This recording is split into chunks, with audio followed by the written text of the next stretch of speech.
Good evening, guys. So let us start today's topic. Before starting today's topic, let us recall what we learned in previous class. We learned in previous class the chemical property of metals. हम लोगों ने पिछली class में metal की कुछ chemical property पढ़ी थी, जिसमें पढ़ा था हम लोगों ने मेटल्स कैसे वो ऑक्सीजन या फिर बोले तो एयर के साथ रिएक्ट करेगा। क्लियर है? तो आज हम बची हुई केमिकल प्रॉपर्टी को फिनिश करेंगे। तो स्टार्ट करते हैं पहली केमिकल प्रॉपर्टी के साथ। अब देखिए, जो पहला और आज का जो क्वेश्चन होगा वो होगा what happen when metal react with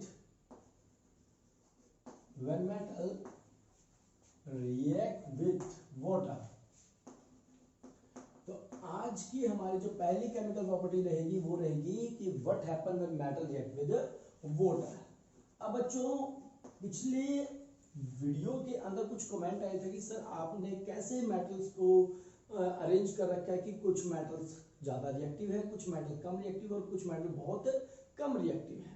तो उस टॉपिक का नाम है रिएक्टिविटी सीरीज, जो आज के इस लेक्चर के लास्ट में मैं आप लोगों को सिखाऊंगा कि कैसे मेटल्स को on the basis of their reactivity आप लोगों ने अरेंज करना है।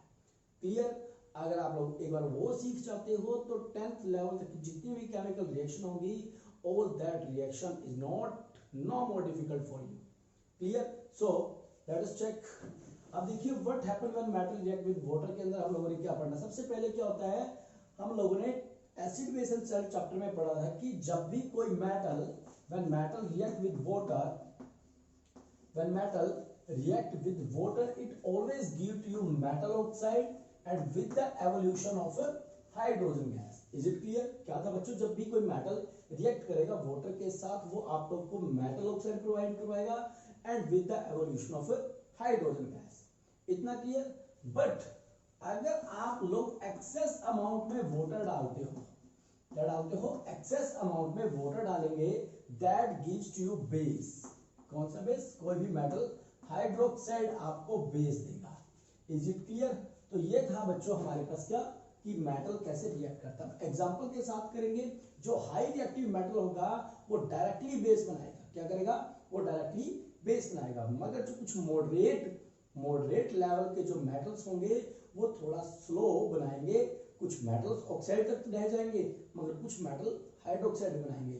और कुछ मेटल्स हमारे पास ऐसे आएंगे जो ना तो कोल्ड वाटर में डिसॉल्व होंगे ना ही हॉट वाटर के साथ रिएक्शन करेंगे। वो स्टीम के साथ, स्टीम का फॉर्मूला भी वही होता है जो कोल्ड और हॉट वाटर का होता है। घबराने वाली कोई बात नहीं है, क्योंकि मैंने पिछली असाइनमेंट में कुछ क्वेश्चन डाले थे, वहां पर आयरन की रिएक्शन दिखाई थी स्टीम के साथ, तो बच्चों ने वो क्वेश्चन छोड़ दिया था। बच्चों, स्टीम का फॉर्मूला भी वाटर ही होता है जो आप लोग H2O लिखते हो। तो देखिएगा, जब भी हाइड्रोक्साइड वो हम लोग को बना कर देगा। एग्जांपल के साथ पढ़ते हैं, जैसे potassium. What happen when potassium react with water? What happen when potassium react with water? It gives to you potassium hydroxide with the evolution of hydrogen gas. But when potassium react with water, it gives to you potassium hydroxide and with the evolution of water. अब कुछ बच्चों का question आता है कि sir आप reaction कैसे कर देते हो, कि आप लोग को कैसे पता लगा कि यहाँ पर KOH ही बनेगा। इसके लिए बच्चों आप लोग को chemical reaction and equation chapter पढ़ना पड़ेगा। अगर वहां भी आपका डाउट नहीं क्लियर होता तो मैंने केमिस्ट्री नाम के फोल्डर में एक स्पेशल वीडियो बना रखी है, हाइड्रोकार्बन। वहां पर आप लोग जाके उस लेक्चर को देखिएगा, आप लोग सीख जाओगे। फिर मैं बता देता हूं बच्चों, क्या होता है एक्चुअल में जो वाटर होता है ये इस तरह से ब्रेक होता है, H+OH नेगेटिव में ब्रेक होगा। क्लियर? अब आपको पता है कि मेटल कैसा होता है? कैटायनिक फॉर्म में होता है। अब जब भी एक सिंपल सी बात याद रखिएगा, जब भी कोई पॉजिटिव वाला पार्ट होगा वो नेगेटिव वाले पार्ट के साथ अटैच होगा। अब क्वेश्चन आएगा, सर यहाँ पर भी तो हाइड्रोजन के ऊपर पॉजिटिव चार्ज है मगर वो नेगेटिव वाले के साथ क्यों नहीं जुड़ा? भाई वो तो पहले ही जुड़ा था। अब वही बात दोहराऊंगा मैं कि ये रिएक्टिविटी सीरीज में जो पोटेशियम का लेवल होता है वो हाइड्रोजन से अप होता है। इतना क्लियर? क्या बोला मैंने कि जो रिएक्टिविटी सीरीज होती है उसके अंदर पोटेशियम का लेवल हाइड्रोजन से काफी ऊपर होता है, इसलिए ये क्या करेगा? वाटर को डिस्प्लेस कर देगा। क्या कर देगा बच्चों?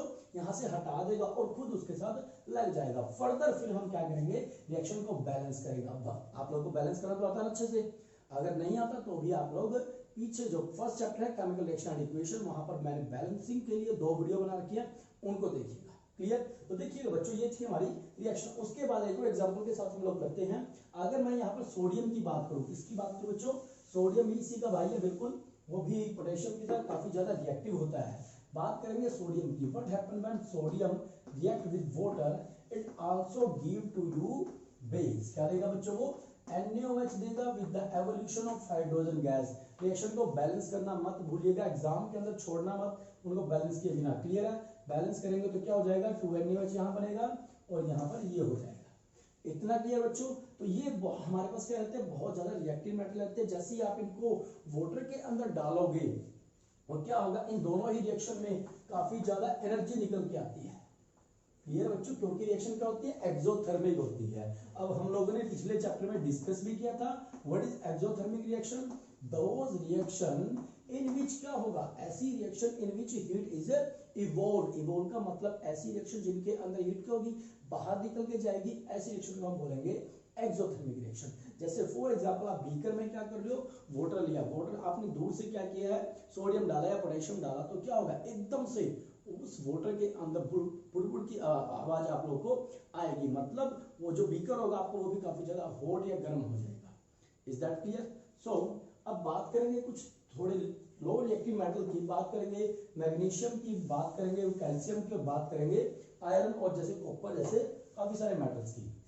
बात करेंगे मैग्नीशियम की। अब बच्चों मैग्नीशियम की जब आप लोग वाटर के साथ रिएक्शन करवाते हो, it always form magnesium oxide.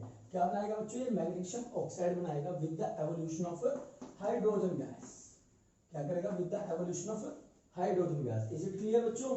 अब देखिएगा यहां पर क्या हुआ, अब जब हम लोगों ने मैग्नीशियम ऑक्साइड या फिर बोले तो इसी के अंदर अगर एक्सेस में थोड़ा वाटर डालते हैं तो क्या होगा, फिर दोबारा से मैग्नीशियम ऑक्साइड भी क्या प्रोवाइड कराएगा, ये आप लोगों को बेस प्रोवाइड कराएगा बच्चों, मैग्नीशियम हाइड्रोक्साइड प्रोवाइड कराएगा। Is that clear. तो ये थी हमारे पास मैग्नीशियम हाइड्रोक्साइड के साथ रिएक्शन। अब बात करेंगे थोड़ा थोड़ा नीचे की तरफ आते हैं, बात करेंगे कैल्शियम की। किसकी बात करेंगे बच्चों, कैल्शियम। तो कैल्शियम की सबको समझ आ रहा ना कि हम लोग कैसे मेटल की रिएक्शन कर रहे हैं वाटर के साथ। आप लोगों ने जस्ट कॉमन फॉर्मूला याद करना है। कॉमन फॉर्मूला क्या था कि मेटल जब रिएक्ट करेगा वाटर के साथ, that gives you metal oxide plus में with the evolution of hydrogen gas. मगर क्या है, अब सभी मेटल क्या डिसॉल्व नहीं होते, तो वो धीरे धीरे घटना स्टार्ट करेंगे। उसके बाद क्या होगा कि मेटल ऑक्साइड के अंदर अगर एक्सेस में वाटर डालते हैं तो वो क्या देंगे हमें, मेटल हाइड्रोक्साइड बनाकर देंगे। क्या देंगे बच्चों, मेटल हाइड्रोक्साइड। इसी तरह से नेक्स्ट अगर हम बात करें कैल्शियम की, किसकी बात करें बच्चों, कैल्शियम की अगर वाटर के साथ रिएक्शन करवाएं, it gives you calcium hydroxide. क्या देगा बच्चों, आपके कैल्शियम हाइड्रोक्साइड देगा with the evolution of hydrogen gas. अब बच्चों बात को ध्यान से सुनिएगा, मैं रिएक्शन को बैलेंस नहीं कर रहा हूं, आप लोग इतने समझदार हो कि आपको बैलेंस करनी आती है। अब यहाँ पर एक क्वेश्चन आता है बच्चों कि यहाँ पर जो हाइड्रोजन गैस निकलती है इसका नेचर कैसा होता है, थोड़ा कैसे होती है, कंबस्टिबल नेचर होता है। ये फायर को सपोर्ट करती है, कहीं भी कंबशन हो रहा हो उसको सपोर्ट करती है। मगर जो कैल्शियम हाइड्रोक्साइड के अंदर जो हाइड्रोजन गैस निकलती है वो इतनी ज्यादा नहीं होती कि फायर को कैच कर ले। ऐसा क्यों, क्या रीजन होता है कि जो कैल्शियम हाइड्रोक्साइड के अंदर जो कैल्शियम प्लस वाटर की रिएक्शन हम लोगों ने करवाई, कैल्शियम हाइड्रोक्साइड निकल के आया, वहां पर जो हाइड्रोजन गैस निकल के आई है वो इतनी ज्यादा क्यों नहीं होती, या फिर वो फायर को कैच क्यों नहीं करती। अब इसको थोड़ा ध्यान से समझिएगा, ये रफ कर दूं, चलो बड़ा कर देते हैं। देखिएगा बच्चों यहाँ पर एक्चुअली हुआ क्या है कि यह हम लोगों ने क्या लिया, बीकर लिया, बीकर के अंदर हम लोगों ने वाटर डाल दिया। क्या डाल दिया, वाटर भर दिया। ये अब मैंने क्या किया, इसके अंदर कैल्शियम डालना स्टार्ट किया। क्या डाला, कैल्शियम डाला और ये रिएक्शन हो गई, सॉल्यूशन बन गया, कैल्शियम हाइड्रोक्साइड में कन्वर्ट हो गया। क्लियर। और ऊपर की तरफ क्या जाने लग गया, ऊपर जैसे ही एवोल्यूशन हुआ हाइड्रोजन गैस का, अब हाइड्रोजन गैस ऊपर की तरफ जाने लगी तो क्या हुआ, हाइड्रोजन गैस का स्टिकी नेचर होता है। कैसा नेचर होता है, स्टिकी नेचर होता है। Due to sticky nature it stick with hydrogen, जो है स्टिकी नेचर होने के कारण वो कैल्शियम के साथ क्या हो जाता है, स्टिक हो जाता है। क्लियर है, क्या बोला मैंने, हाइड्रोजन गैस का स्टिकी नेचर था तो वो क्या करेगा, कैल्शियम के साथ स्टिक हो जाएगा। अब स्टिक होने के कारण क्या होगा, जो कैल्शियम है वो यहां फ्लोट करेगा। क्या करेगा, यहां फ्लोट करेगा, मतलब जो हाइड्रोजन गैस बाहर इवोल्व होगी वो बहुत स्लो अमाउंट अमाउंट में इवोल्व होती है। इतना क्लियर, सबको समझ आया? ऐसा ही मैग्नीशियम के केस में भी होता है। अब उसके बाद अगर हम बात करें बच्चों कुछ थोड़े और नीचे लेवल की तरफ जाए, अगर रिएक्टिविटी सीरीज में देखेंगे कि आप लोग पाएंगे कि काफी ज्यादा जो मेटल है वो रिएक्ट नहीं कर रहे। बात करेंगे बच्चों, अगर मैं बात करूं आयरन की बात करूं, या फिर मैं जिंक की बात करूं, या फिर मैं एल्यूमिनियम की बात करूं, ये ऐसे एलिमेंट होते हैं ना तो ये कोल्ड वाटर के साथ रिएक्ट करते, क्लियर बच्चों, ना तो ये कोल्ड वाटर के साथ रिएक्ट करते, ना ही ये हॉट वाटर के साथ रिएक्ट करते हैं, क्लियर है? और ये रिएक्ट करेंगे तो किसके साथ करेंगे? ये करते H2O के साथ ही हैं। अब देखिए मैंने क्वेश्चन में डाला था असाइनमेंट में, उसमें क्या हुआ था कि कोल्ड वाटर मैंने दिया, हॉट वाटर दिया और स्टीम बताया, तो बच्चों ने ये भी रिएक्शन कर दी, ये भी रिएक्शन कर दी। बता देता हूँ बच्चों, ये रिएक्ट नहीं करते इनके साथ, ये रिएक्ट करते हैं स्टीम के साथ। अब कुछ बच्चे पूछ रहे थे सर स्टीम का फॉर्मूला क्या होता है? स्टीम का फॉर्मूला वही होता है जो वाटर का फॉर्मूला होता है। स्टीम एक्चुअल में होती क्या है वो सुनिएगा। Steam nothing is that just only a vapour face of liquid. ये लिक्विड का वेपर फेस होता है। लिक्विड कौन सा? वाटर का वेपर फेस को हम क्या बोलेंगे? स्टीम बोलते हैं, क्लियर? अब देखिएगा जब हम लोगों ने स्टीम के साथ रिएक्शन प्रोवाइड आयरन की, ये स्टीम लिया हम लोगों ने, क्लियर? ये क्या देगा हमें? Fe3O4 देता है with the evolution of hydrogen gas. इतना क्लियर है बच्चों? ऐसे ही एल्यूमिनियम की और जिंक की आप लोग रिएक्शन दिखा सकते हैं, ये दोनों रिएक्शन आप लोग खुद करेंगे। इतना क्लियर? अब बात करेंगे हम लोग नेक्स्ट केमिकल प्रॉपर्टी की। उसमें क्या होता है कि what happen when metal react with acid. ये ऑल अबाउट हम लोगों ने डिस्कस किया है। क्या व्हाट हैपन, मेटल की रिएक्शन पड़ी है किसके साथ? वाटर के साथ। Is that clear? So now discuss about the next chemical. Question second, what happen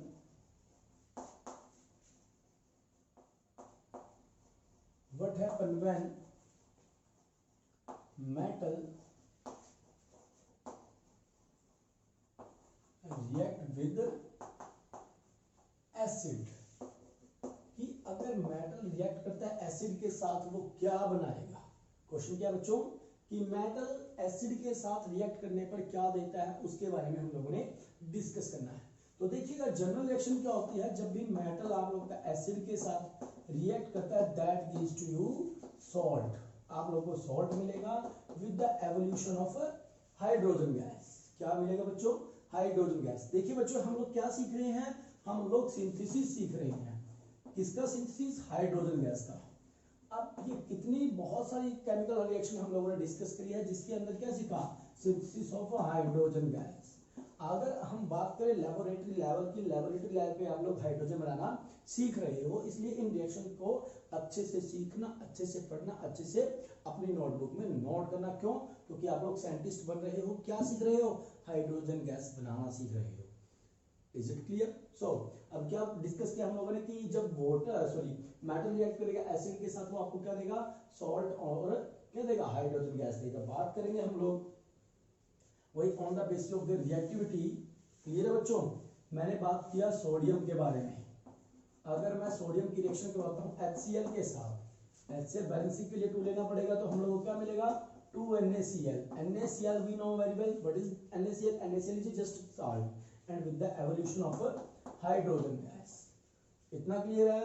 अब एक और कुछ ले लेते हैं हम लोगों ने मैग्नीशियम लिया, मैग्नीशियम की रिएक्शन करवा दी 2HCl के साथ, दैट गिव्स टू यू क्या देगा बच्चों आप लोगों को? ये देगा हम लोगों को क्या? MgCl2। क्या देगा बच्चों? MgCl2 plus with the evolution of hydrogen gas. क्या दे रहा है? With the evolution of hydrogen gas के साथ में हम लोगों को साल्ट प्रोवाइड करवा रहा है। सबके समझ आ रहा है ना? बहुत बढ़िया। अब देखिए एक और रिएक्शन को डिस्कस कर लेते हैं। कोई भी मेटल ले लीजिएगा।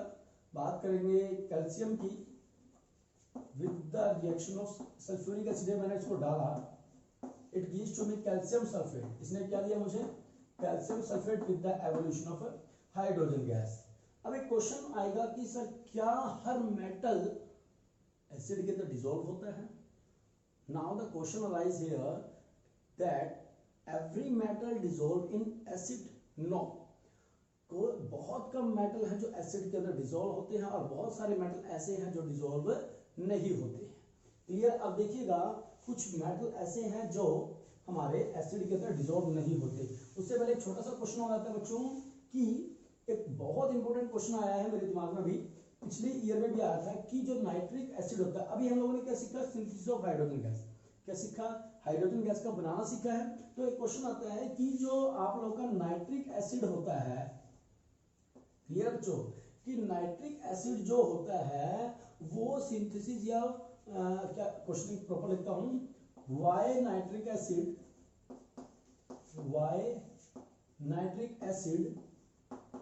when react with metal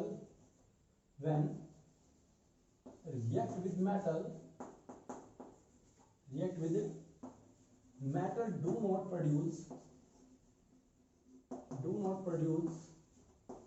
hydrogen gas. अब क्वेश्चन को थोड़ा ध्यान से समझिएगा कि नाइट्रिक एसिड के साथ जब कोई मेटल रिएक्ट करता है तो वो हाइड्रोजन गैस प्रोड्यूस क्यों नहीं करता बच्चों, क्यों नहीं करता, किसका, हाइड्रोजन गैस का सिंथेसिस क्यों नहीं करता। तो देखिएगा एक्चुअली में क्या होता है बच्चों, जब भी मेटल रिएक्ट करता है नाइट्रिक एसिड के साथ, HNO3 के साथ।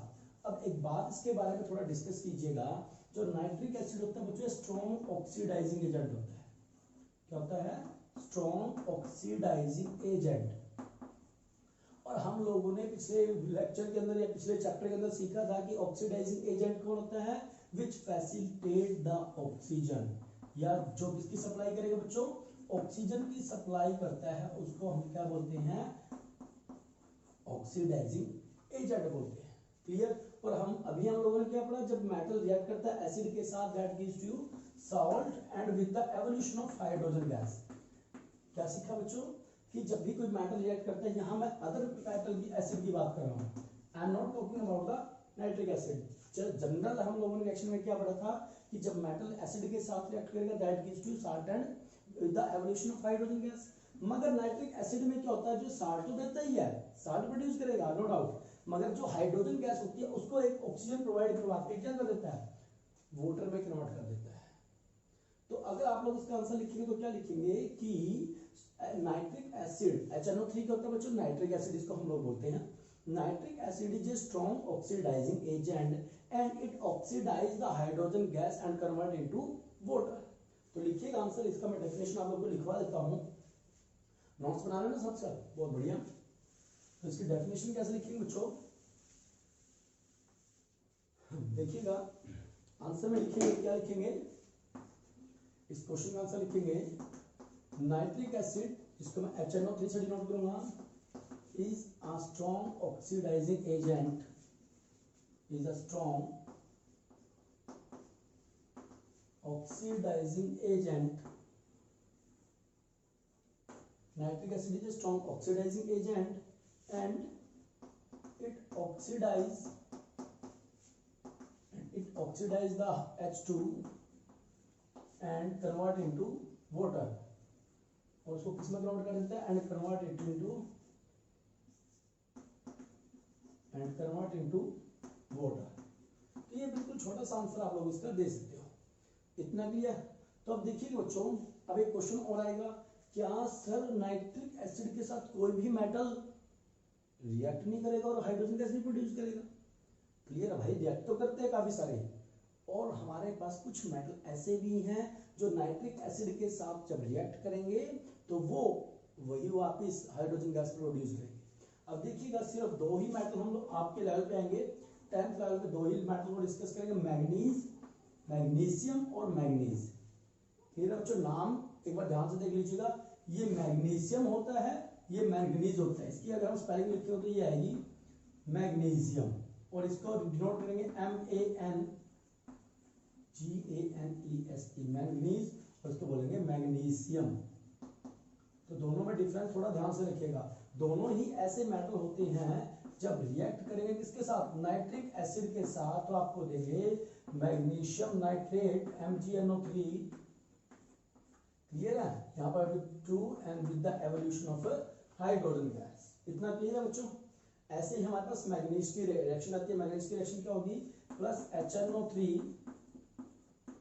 क्लियर है बच्चों, और ये आप लोग को देगा magnesium nitrate MgNO3 and then twice with the evolution of hydrogen gas. तो ये तो ऐसे मेटल होते हैं बच्चों, जब भी नाइट्रिक एसिड के साथ, नाइट्रिक एसिड कैसा होगा, डाइल्यूट नाइट्रिक एसिड लेंगे बच्चों, कैसे लेंगे, डाइल्यूट नाइट्रिक एसिड के साथ जब ये रिएक्ट करेंगे तो हमें क्या देंगे, salt plus with the evolution of hydrogen gas provide करवाएंगे। मगर जो बाकी ऐसे मेटल्स होते हैं वो रिएक्ट करते हैं, मगर हाइड्रोजन गैस प्रोड्यूस नहीं करते। अब ऐसा हुआ क्यों, क्योंकि बच्चों जो मैग्नीशियम और मैंगनीज होते हैं दोनों ही, इनका नेचर कैसा होता है, इनका नेचर होता है ड्यू टू, अगर अब लिखेंगे ड्यू टू रिड्यूसिंग नेचर। अब इन्होंने ही ऐसा क्यों किया, इनका नेचर कैसा होता है, रिड्यूसिंग नेचर होता है, रिड्यूसिंग नेचर, ठीक है, दे डिस्प्लेस द हाइड्रोजन, ये यहां पर क्या करते हैं, हाइड्रोजन को displace, they displace the hydrogen. अच्छा रफ करके मैं एक बार लिख देता हूं अच्छे से डेफिनेशन, ताकि आप लोग अच्छे से क्लियर हो जाए। तो देखिएगा डेफिनेशन लिखिएगा, ड्यू टू, इसका आंसर क्या लिखेंगे कि यही दो क्यों करते हैं, उसका आंसर लिखिएगा due to reducing nature, due to reducing nature of magnesium and manganese, they reduce the hydrogen,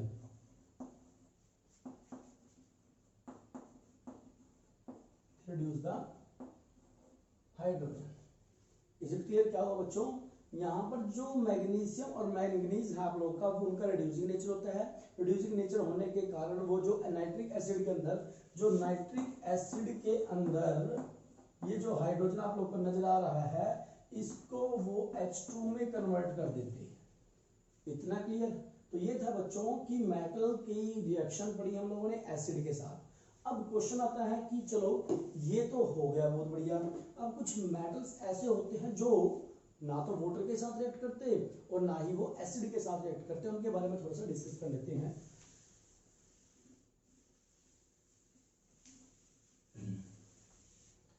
अब देखिएगा बच्चों, कुछ मेटल ऐसे हैं जो ना तो वाटर के साथ रिएक्ट करते, ना ही किसके साथ, एसिड के साथ रिएक्ट करते। बात करूं मैं अगर लेड की, बात करूं अगर मैं गोल्ड की, अगर बात करूं मैं सिल्वर की, ये ऐसे मेटल होते हैं, चाहे आप कैसा भी वाटर ले लो, चाहे आप कोल्ड वाटर ले लो, चाहे आप हॉट वाटर ले लो, चाहे आप स्टीम ले लो बच्चों, तीनों का फॉर्मूला क्या होता है, वाटर H2O ही होता है।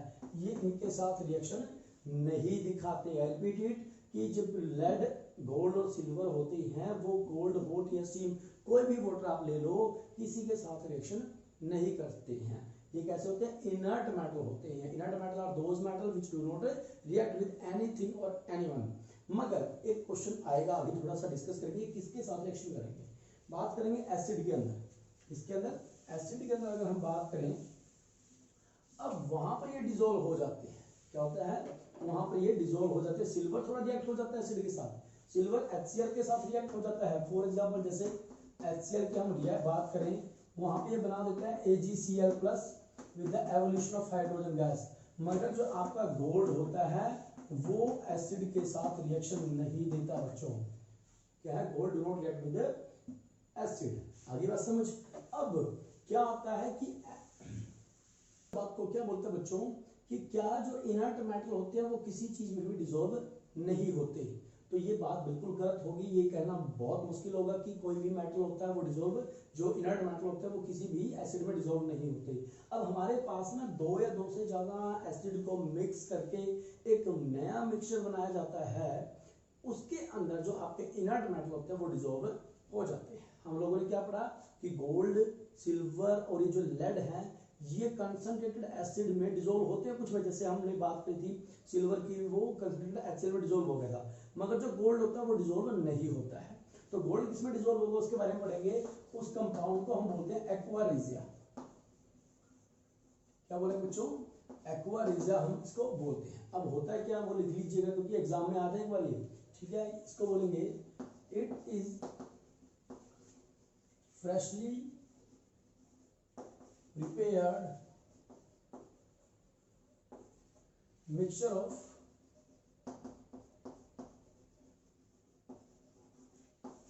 concentrated HCl and nitric acid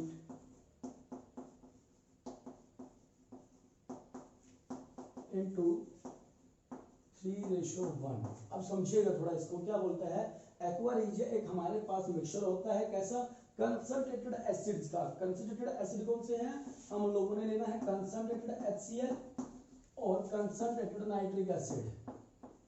concentrated nitric acid हम लोगों ने लेना है। अब इनकी रेशो क्या रहती है, 3:1 रहता है। अब बच्चों समझिएगा 3:1 क्या है। 3:1 का मतलब अगर आप लोग को 4 ml कंसंट्रेटेड नाइट्रिक एसिड बनाना है तो जिसमें 3 ml क्या रहेगा, HCl रहेगा और 1 ml कंसंट्रेटेड नाइट्रिक एसिड रहेगा। ये M तो दिखाई दे रहा, ये H है बच्चों, नाइट्रिक एसिड। इतना क्लियर हुआ। तो ये थे बच्चों हमारा क्या, वो टॉपिक जो मेटल्स की रिएक्शन दिखाता है एसिड्स के साथ। अब थोड़ा सा aqua, it is one of the few reagent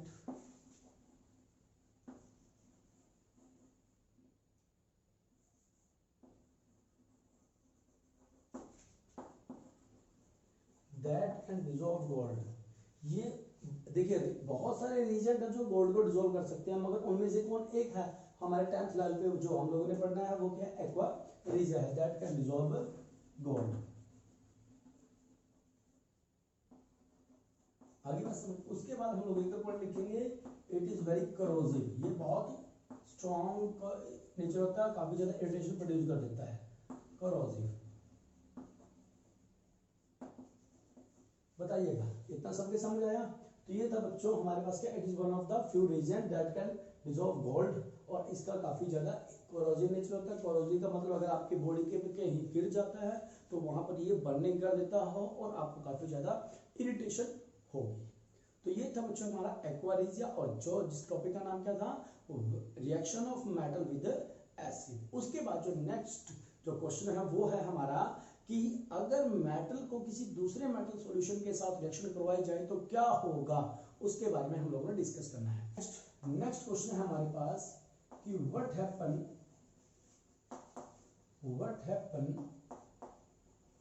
when metal react with other metal solution,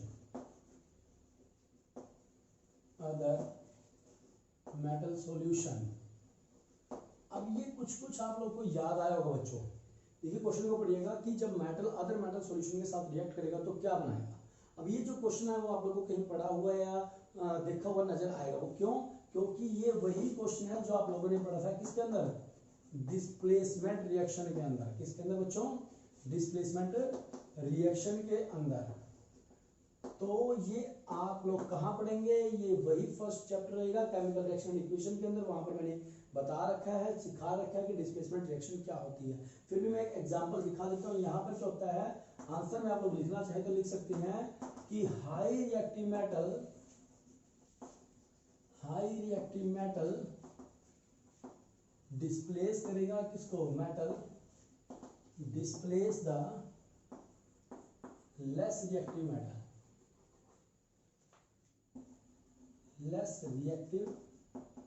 metal. तो क्या बोलेंगे बच्चों, यहां पर क्या होगा, जो हाई रिएक्टिव मेटल होगा वो डिस्प्लेस करेगा किसको, लेस रिएक्टिव मेटल को वो डिस्प्लेस कर देगा। एग्जांपल की अगर हम बात करें तो क्या होगा, मैग्नीशियम की रिएक्शन को बताऊं कॉपर सल्फेट के साथ, that gives to you, magnesium क्या करेगा, हाई रिएक्टिव होता है कॉपर से। अब फिर वही बात कि आपको कैसे पता लगा कि मैग्नीशियम काफी ज्यादा रिएक्टिव है, तो हम नेक्स्ट टॉपिक में पढ़ेंगे। ठीक है, मैग्नीशियम रिएक्टिव होता है as compare to copper, that it displace it and form here magnesium sulphate plus में कॉपर। काफी हुआ, ठीक है। अब उसी टॉपिक को करेंगे जिसका आपको बेसब्री से इंतजार था। टॉपिक का नाम है रिएक्टिविटी सीरीज। क्या रहेगा बच्चों, रिएक्टिविटी सीरीज के बारे में हम लोग डिस्कस करेंगे। Clear,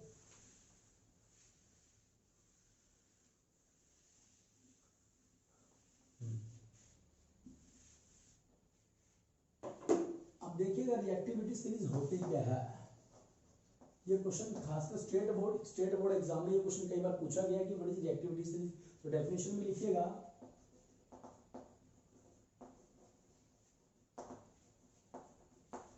the series in which